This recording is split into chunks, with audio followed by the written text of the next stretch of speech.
That was really sweet.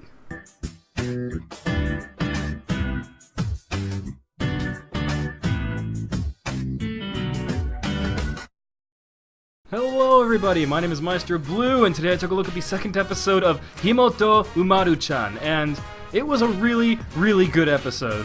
I get the feeling that most of these episodes are going to be taking like two different stories, an A story and a B story, and splitting them halfway through the episode, because that's what it's so far, that's what it seems like, especially noticeable in this one. And this one starts off with the brother, who I still don't know his name, I still don't know what to call him, I'm just gonna call him Onisan, I guess.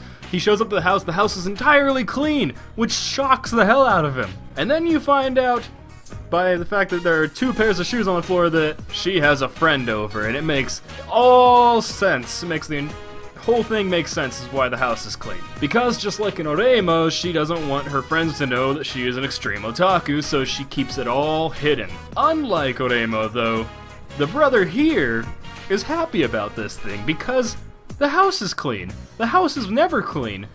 But it's super tidy now, and he likes that. And the first part of this episode is just entirely showing us this girl that Umaru-chan hangs out with named Ebina-chan, and she is just the sweetest little thing. She's adorable, she's a brunette, she's got twin tails, and she's just so cute. However, at first the brother seems to be creeping her out a bit, because the moment he realizes that she is the reason for the house being clean, he rushes up to her, grabs her by the shoulder, and says, "You can come over anytime you want." And they preface that with one of the funnier jokes so far, where he's looking directly at her, and you have like the anime sparkles and all that usually signify that this person is now falling in love with this other person.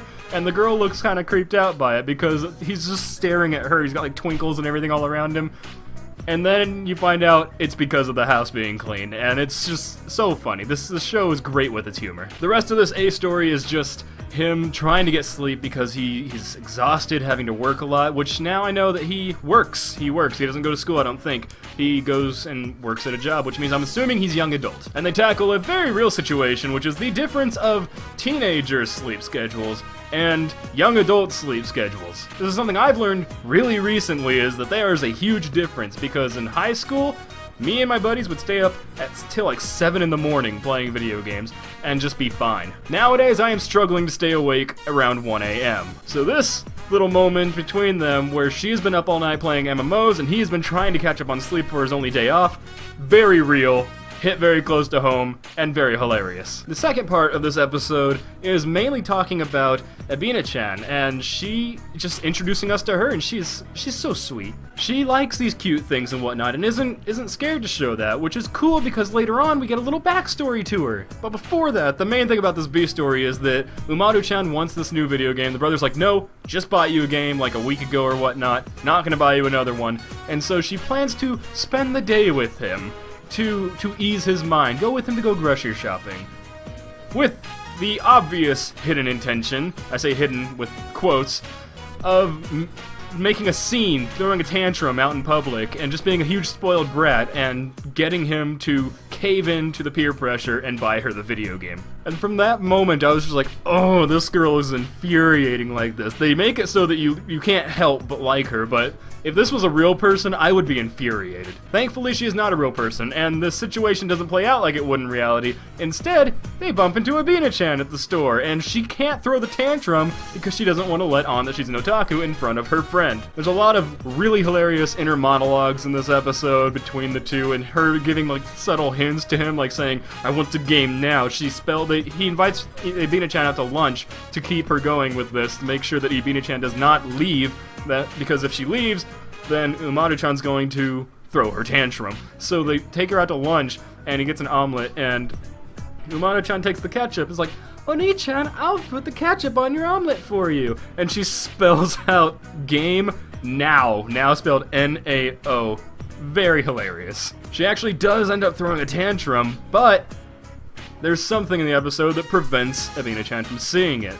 And it is the biggest tantrum we've seen so far. If this is just episode 2, I'm like scared to see what craziness this girl will go to get her way in the future. Another thing I want to point out is that there's this really adorable sound effect that plays whenever Umaru transitions from her little chibi otaku form to her normal-sized non-otaku form. Like, she's a chibi when they're walking around, and then they bump into Ebina-san, and she transforms, like, stretches out and turns into her normal-looking form with this Umaru noise, and it's just the cutest damn thing.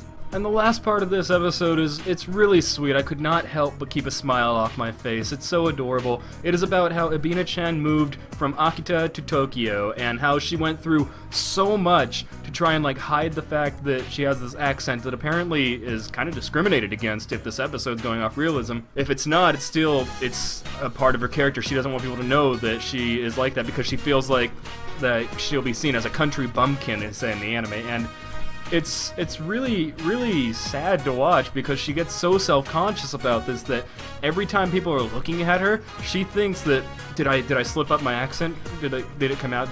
Because she like researched how to talk normal in Tokyo and whatnot, and she researched popular clothing styles and everything just to fit in. And she's getting so self-conscious because everyone keeps looking at her, and when she passes by, she hears one person make a comment about her breasts because they're kind of large, and she immediately is like, nobody here has looked in my eyes. And so she's like walking to her house and she gets so depressed and looking and whatnot, and there's Oni-san walking down the stairs, looks directly into her eyes, and says, "Hi, how are you?" She goes, "I'm fine, I just moved in." She's like, "Oh, well, if you need anything, don't worry, just don't hesitate to talk to me, I can come help you out." And she becomes infatuated with Oni-san, and then it's just adorableness, all out adorableness. I really want these two to be together. That's how effective this episode was, showing us these two characters and how they are with each other. So yes, Umaru-chan episode 2, big success with me. I'm moving on to episode 3 because, God, it's as good. I'm loving it. The comedy is spot on. Animation is still very pretty and whatnot, nice, colorful,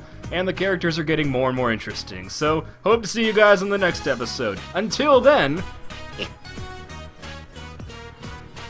peace out.